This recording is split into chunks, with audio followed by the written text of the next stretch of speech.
Hello dear friends, आप सभी का स्वागत है चैनल पर एक बार फिर से। Board of technical education Uttar Pradesh Lucknow से फ्रेंड्स आप सभी लोग के रिजल्ट अनाउंस हो चुके हैं। तो काफ़ी बच्चे ऐसे होंगे फ्रेंड्स जिनका रिजल्ट फेल आया हुआ है, यानी कि उनकी जो बैक है वो आई हुई है। तो बैक अभी क्लियर कैसे करनी है, तो आपको सारी जानकारी इस वीडियो में मिलने वाली है। तो जल्दी से सब्सक्राइब कर लीजिए, बेल आइकन प्रेस करके। टेलीग्राम इंस्टाग्राम चाहते हैं तो डिस्क्रिप्शन में आपको लिंक मिलेगा, वहाँ से जाकर आप मुझे ज्वाइन कर सकते हो। तो चलिए वीडियो स्टार्ट करने से पहले आप सभी से रिक्वेस्ट है फ्रेंड्स, आप सभी लोग के जितने भी ऐसे फ्रेंड्स हैं जानने वाले जिनकी बैक आई हुई है, तो ये वीडियो उन तक ज़रूर पहुंचा दीजिएगा।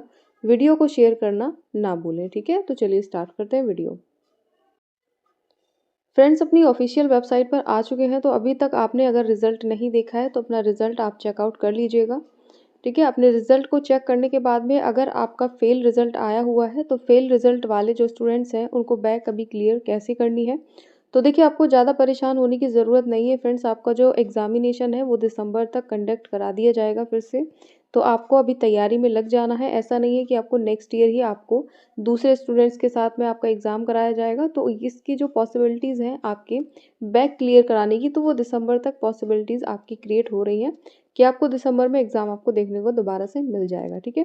तो चलिए अभी टॉपिक पर आते हैं फ्रेंड्स। अभी जो फेल वाले स्टूडेंट्स हैं जिनका रिज़ल्ट फेल आया हुआ है, तो उनको अभी क्या करना है। तो सबसे पहले मैं आपको एक रिज़ल्ट शो करूँगी आपकी स्क्रीन पर, आप ध्यान से देखिएगा। उसमें आपके सारे जो कह सकते हो जो सब्जेक्ट वाइज़ हैं, तो उसके अकॉर्डिंग आपके जितने भी यहाँ पर कह सकते हो आपके मिनिमम और ऑब्टेन्ड मार्क्स हैं, उसको मिला कर के आपका जो रिज़ल्ट है वो यहाँ पर अनाउंस होता है, ठीक है। तो एक बार इस रिज़ल्ट को भी देखिएगा। तो स्क्रीन पर आप देख पा रहे होंगे फ्रेंड्स, आप सभी लोग को यहाँ पर थोड़ा ये स्क्रीनशॉट है तो क्लियर शो नहीं हो पाएगा, उसके लिए आप थोड़ा-सा मैनेज कीजिएगा। तो यहाँ पर देखिए, आप देख पा रहे होंगे कि बोर्ड ऑफ टेक्निकल एजुकेशन आपका यहाँ पर आप देख पा रहे होंगे कि ये आपका ऑफिशियल है। तो इसमें आपको कोई भी इधर-उधर का हेर-फेर करके नहीं दिखाया जा रहा है, ठीक है। तो ये ऑफिशियल है तो आप इस पर बिलीव कर सकते हो। अब देखिए, बात करते हैं यहाँ पर ये इंजीनियरिंग के लिए है, तो इसका आपको यहाँ पर मैं शो करा देती हूँ, तो सारी चीज़ें आपको क्लियर हो जाएँगी एक-एक करके। तो जैसे आप देख पा रहे होंगे यहाँ पर आपका मैक्सिमम मार्क्स और यहाँ पर आपके मिनिमम, देन ऑब्टेन मार्क्स, ठीक है। तो ये इनमें से आपको डिफरेंस समझना होता है। तो जो मैक्सिमम मार्क्स होते हैं फ्रेंड्स, वो यहाँ पर टोटल आपके रखे जाते हैं आपके यहाँ पर सब्जेक्ट वाइज़ जितने आपके सब्जेक्ट रहे होंगे, चाहे आप फार्मेसी से बिलॉन्ग कर रहे हैं, चाहे इंजीनियरिंग से कर रहे हैं, उसके लिए यहाँ पर आपका अलग-अलग शेड्यूल रहेगा। फार्मेसी का अलग रहता है, इंजीनियरिंग के लिए अलग रहता है, ठीक है। तो ये सिविल वाले जो स्टूडेंट्स हैं उनके लिए है, तो ये सिविल वाले के जो स्टूडेंट हैं उनका रिज़ल्ट है, ठीक है। तो ये जो रिज़ल्ट है वो मैंने बहुत पहले का दिखाया हुआ है, बट आपको समझा रही हूँ कि आपको यहाँ पर जो मैक्सिमम मार्क्स है वो कितना रखना है और मिनिमम मार्क्स आपका कितना होना चाहिए और यहाँ पर ऑब्टेन्ड मार्क्स आपका कितना होना चाहिए, तब जा कर के आपका रिज़ल्ट यहाँ पर पास आता है। अब देखिए, यहाँ पर टोटल नंबर है आपके 50, ठीक है। तो इसमें से आपके जो मिनिमम मार्क्स हैं आपको 17 मार्क्स लेकर के आने हैं। उसका जो आपका यहाँ पर रहना है, आप मान लीजिए आपने 34 यहाँ पर अपने ऑब्टेन किए। तो यहाँ जो सेशनल है, ठीक है, तो सेशनल के अकॉर्डिंग आपको यहाँ पर पूरा रिज़ल्ट आपको दिया जाता है। तो सेशनल भी आपका रहेगा। तो सेशनल जैसे आप देख पा रहे होंगे 220 टोटल आपका सेशनल है, जिसमें आपको 190 अपना सेशनल देखने को मिला है, ठीक है। उसके बाद जो गेम्स है और डिसिप्लिन है, इसके भी मार्क्स आपके ऐड होते हैं। तो ये सारा जो मिला कर के आपके नंबर होंगे उसमें से आपका रिज़ल्ट आपको पासिंग दिखाएगा या फेल दिखाएगा, ठीक है। तो ये चीज़ आपको क्लियर हो गई होगी। अब बात करते हैं फ्रेंड्स अपने कि आपको किस तरीके से तैयारी करनी चाहिए कि आपका जो रिज़ल्ट फेल आया हुआ है उसको आप यहाँ पर बैक को क्लियर कर पाओ। तो सबसे पहली बात तो देखिए फ्रेंड्स, जब आप किसी भी एग्ज़ाम को देने जाते हैं, ठीक है, जो आपके एग्ज़ाम कंडक्ट होते हैं तो उसमें आपको जो एग्ज़ाम देने जाते हैं, आप एग्ज़ाम में बैठते हो, तो सबसे पहले तो आपको देखिए अपने पेपर को अच्छे से रीड करना होता है। उसके बाद सारे क्वेश्चंस को आपको यहाँ पर, ठीक है, सारे क्वेश्चंस को क्लियर करना है। ये ऐसा नहीं कि आप एक क्वेश्चन छोड़ दे रहे हो, 2 क्वेश्चन छोड़ दे रहे हो, फिर आपने 3 क्वेश्चन कर दिए, ठीक है।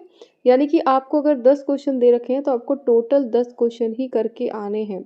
अब देखिए, यहाँ पर कुछ ऐसे स्टूडेंट्स होंगे उनको कन्फ्यूज़न रहेगा कि अगर हमें नहीं आता है तो हम 10 क्वेश्चन कैसे कर लेंगे। तो आपको करना क्या है फ्रेंड्स कि आप पहले तो ध्यान से अपने टॉपिक को पढ़िएगा।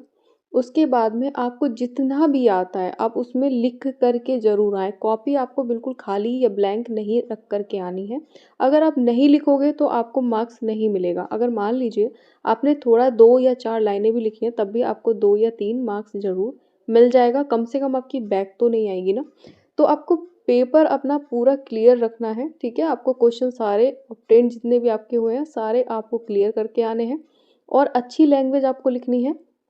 अगर आप हिंदी यूज़ करते हैं तो आप हिंदी में लिख सकते हो, अगर इंग्लिश यूज़ करते हैं तो इंग्लिश में भी आप लिख सकते हो, लेकिन आपको जो एग्ज़ामिनेशन है, ठीक है? आपका जो पेपर आपको मिल रहा है उसको पूरा ही आपको कंप्लीट कर के आना है, ठीक है? अपनी बैक अगर आपको क्लियर करानी है तो कॉपी बिल्कुल भी ब्लैंक ना रखें।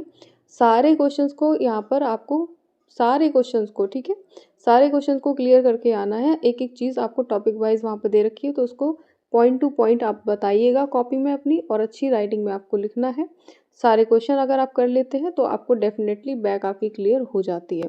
तो यहाँ पर बैक का सिस्टम ही नहीं रहेगा। अगर आप मान लीजिए फर्स्ट टाइम ही एग्ज़ाम दे रहे हैं, अगर आप नहीं चाहते कि आपकी बैक लगे, तो आपको सारे क्वेश्चन करके आने होते हैं। सारे क्वेश्चन अगर आप कर लेते हैं तो आपकी बैक बिल्कुल भी नहीं आएगी, ठीक है? तो अभी इस यही तरीका है कि आपको बैक अपनी क्लियर कर लेनी है, अदरवाइज़ आपको कोई तरीका काम नहीं आने वाला है। आप अपना अच्छे से तैयारी करते रहें और अपनी बैक क्लियर करने के लिए पूरी कोशिश करें, ठीक है? तो ये आपके लिए मौका अच्छा है कि आपको बैक क्लियर हो जाएगी, अपने सारे क्वेश्चन करके आएँ और अपनी जो कॉपी है उसको पूरा फिल ज़रूर कीजिएगा, ठीक है?